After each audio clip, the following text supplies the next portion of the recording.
Good morning, students. Today we are going to start new chapter. This is your fourth unit, transition and inner transition elements.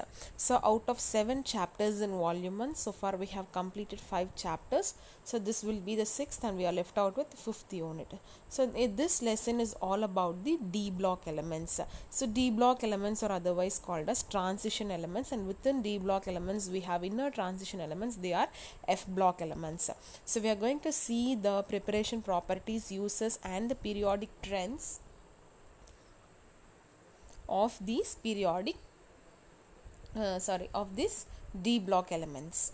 So first we have this introductory part. Generally the metallic elements that have incompletely filled D or F subshell in the neutral or cationic state are called transition elements, and this definition includes lanthanides and actinides.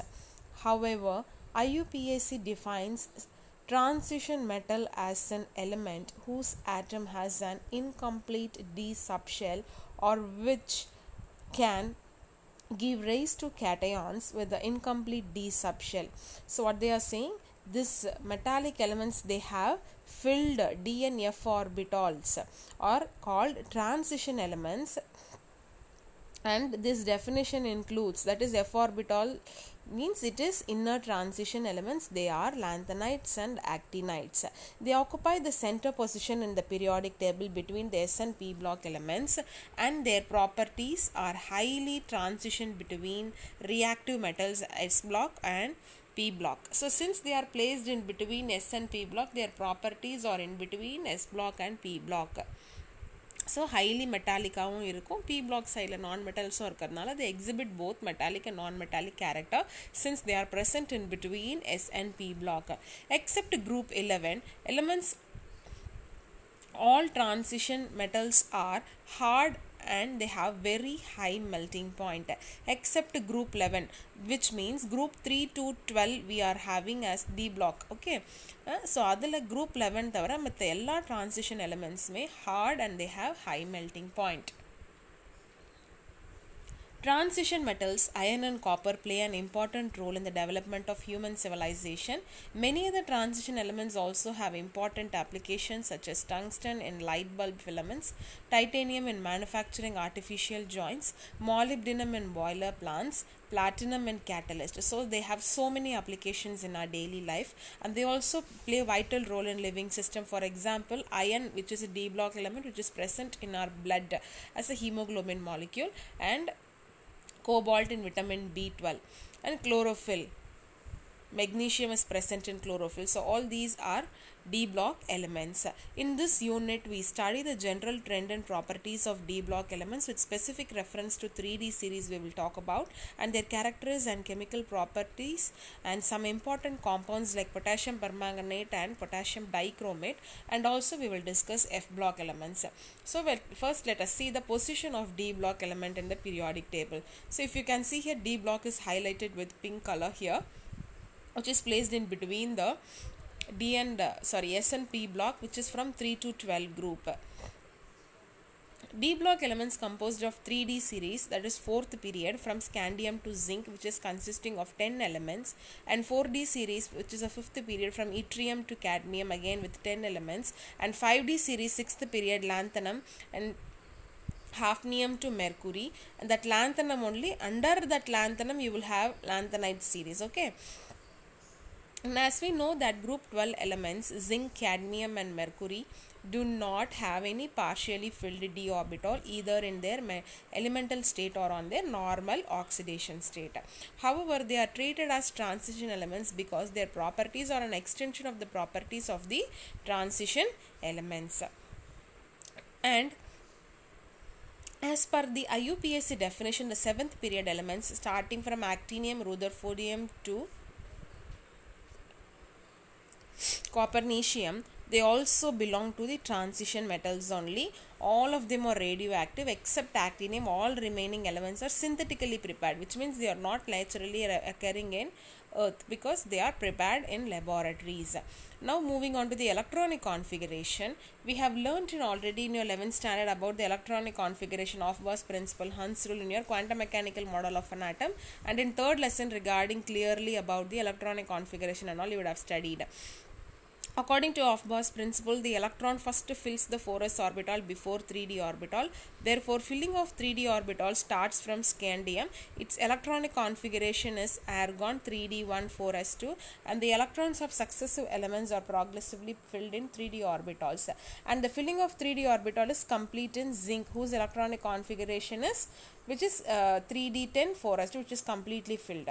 However, there are two exceptions in above mentioned progressive filling of 3d orbital. If there is a chance of acquiring half filled or fully filled 3d subshell, it is given priority as a stable configuration, which means what they are saying already, I guess you remember, there are half filled. Exactly half filled means, for example, D la maximum number of electrons occupying 10 electrons. Appo 10 electrons may fill irundha it is fully filled.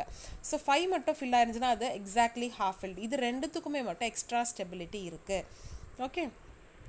The electronic configuration of chromium and copper, it is 3d5 4s1 and 3d10 4s1 respectively.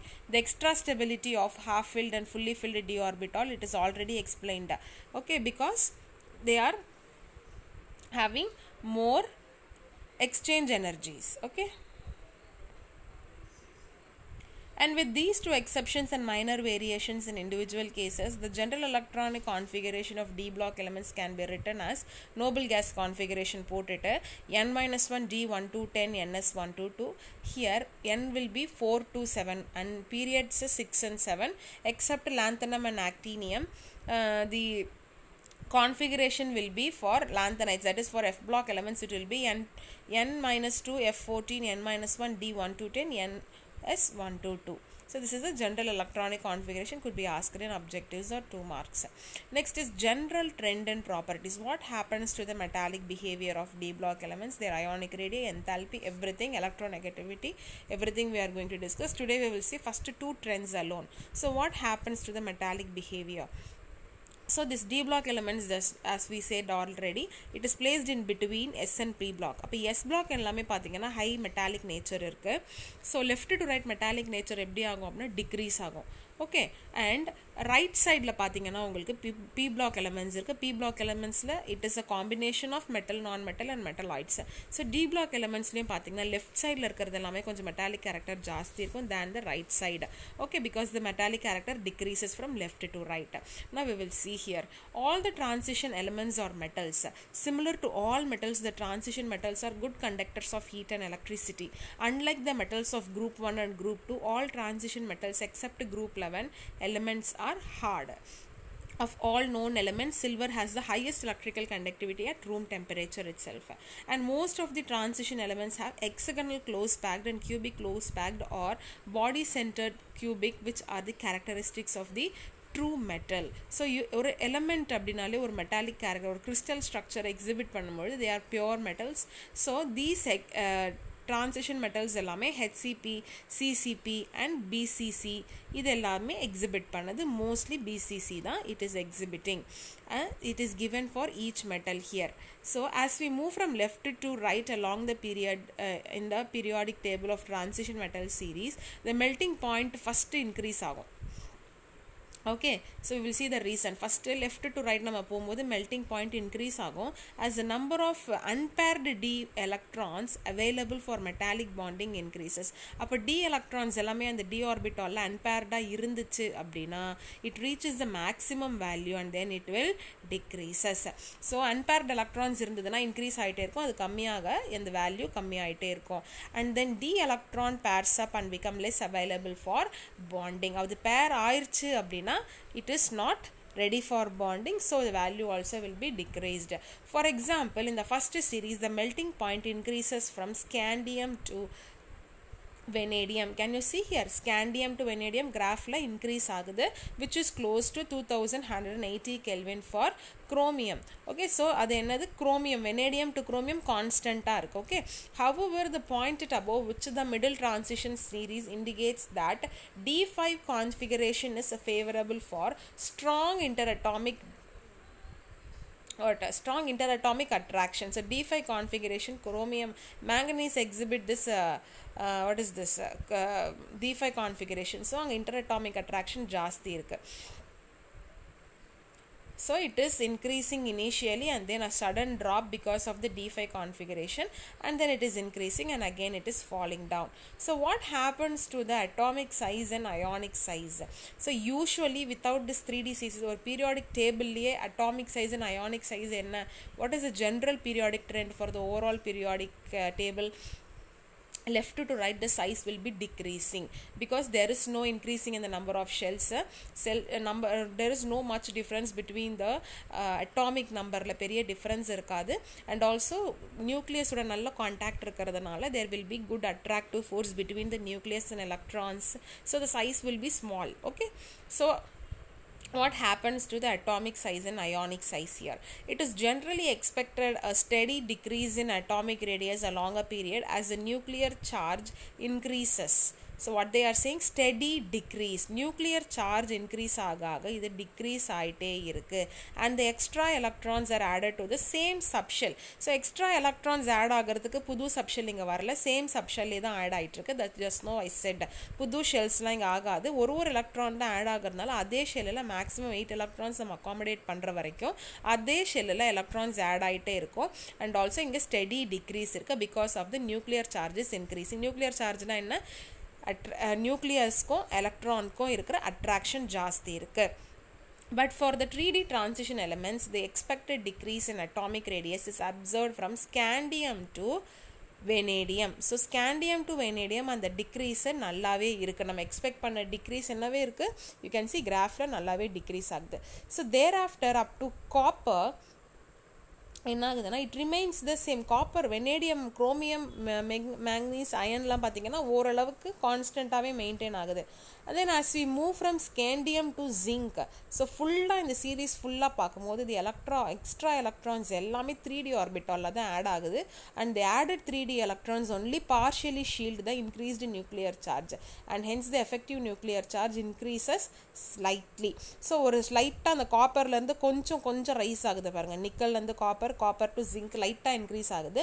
இது ஏன் அப்படின்னா 3D electrons எல்லாமே பார்ஷியலாக தான் shield ஆகுது. Nuclear charge, nucleus கிட்ட இருந்து 3D electrons எல்லாமே partially தான் ஷீல்டிங் எஃபெக்ட் ப்ரொடியூஸ் பண்ணுறதுனால effective nuclear charge பெரிசா ஒன்றும் டிஃப்ரென்ஸ் கொடுக்கல, ஸ்லைட் டிஃப்ரென்ஸ் தான் இருக்கிறதுனால இது கான்ஸ்டண்ட்டாக மெயின்டைன் ஆகுது. however the electrons added to the 3D subshell strongly repel the 4s electron, and these two forces are operated in opposite direction, and then they tend to balance each other and leads to the constancy in atomic radii. and also இன்னொரு reason என்னன்னா, 4s electrons 3Dக்கு அப்புறம் 4s electrons என்ன பண்ணுதுன்னா, இந்த 3D எலக்ட்ரான்ஸும் 4s எலக்ட்ரான்ஸும் ரெண்டு பேரும் same energy தானே electron. 3Dலையும் இருக்கிறது எலக்ட்ரான் தான், 4sலையும் இருக்க எலக்ட்ரான் தான் ரொம்ப நல்லா ரிப்பல் பண்ணுறாங்க. ஸ்ட்ராங்லி ரிப்பல் பண்ணுறதுனால they do that in opposite direction. So பெரிய சேஞ்சஸும் வரல atomic ரேடியில். At the end of the series, d orbital of zinc contain 10 electrons, in which the repulsive interaction between the electron is more than the effective nuclear charge, and thence the orbitals slightly expand and atomic radii slightly increases. So what they are saying, at the end of the d orbital of zinc that contain 10 electrons with the repulsive interaction between the electrons is more effective nuclear than the any other electron. So because slight this and the repulsive interaction வந்து which is not so small, it is more than the effective nuclear charge. So there is only slight increase in the atomic radius. Generally, as we move down a group, atomic radius increases, and the same trend is expected in d block element also. So ஒரு general trend என்ன, down the group size increase ஆகணும். அதே மாதிரி தான் நமக்கு 3D சீரீஸ்லேயும் same trend இங்கேயும் அதே தான் அப்சர்வ் பண்ணுறோம் நம்ம. as the electrons are added in 4D subshell, அப்போ ஷெல் அதிகமாக ஆக சைஸும் பெருசாகும். 4D elements are higher than the corresponding elements of 3D series. However, there is an unexpected observation in the elements of 5D. We are observing the unexpected change which is nearly to the atomic radius as that of the 4D elements. This is due to the lanthanide contraction. 5D ல பாத்தீங்க அப்படின்னா size increase ஆகாம in between drop ஆகி increase ஆகுது. ஏன் அப்படின்னா lanthanide contraction வருது உள்ள. Okay, so what they are saying in the last paragraph is, so இதுக்கு முன்னாடி நம்ம வந்து left to right along the period பார்க்கும்போது இட் ஷுட் டிக்ரீஸ். ஸோ அது நம்மளுக்கு டிக்ரீஸ் ஆச்சு. ஆல்சோ இங்கே வந்து 4s எலக்ட்ரான் அண்ட் 3D எலக்ட்ரான்ஸ்க்கும் உள்ள நல்ல ரிப்பல்ஷன் இருந்ததுனால பெரிய சேஞ்ச் ஒன்றும் இல்லை அட்டாமிக் ரேடியாயில். ஸோ அது டிக்ரீஸ் தான் ஆச்சு, ஸ்லைட் சேஞ்சஸ் தான், ஸ்லைட் இன்க்ரீஸ் தான் வந்து கான்ஸ்டண்ட்டாக மெயின்டைன் ஆச்சு. பட் டவுன் த குரூப் வரும்போது ஜென்ரல் ட்ரெண்ட் என்னென்னா it should increase. It is increasing actually, but in between பார்த்தீங்கன்னா it is dropping between for osmium and iridium and it is again increasing. ஏன் நடுவில் drop ஆகி increase ஆகுது? இந்த 5D சீரீஸில் மட்டும் ஒரு discrepancy in between general trend follow agala. It is because of the lanthanide contraction. We will see what is lanthanide contraction in F block elements. With this we'll stop here. Tomorrow we will see about the ionization enthalpy, and when this lesson is concerned you can expect more of reasoning questions only, so please listen carefully. Thank you.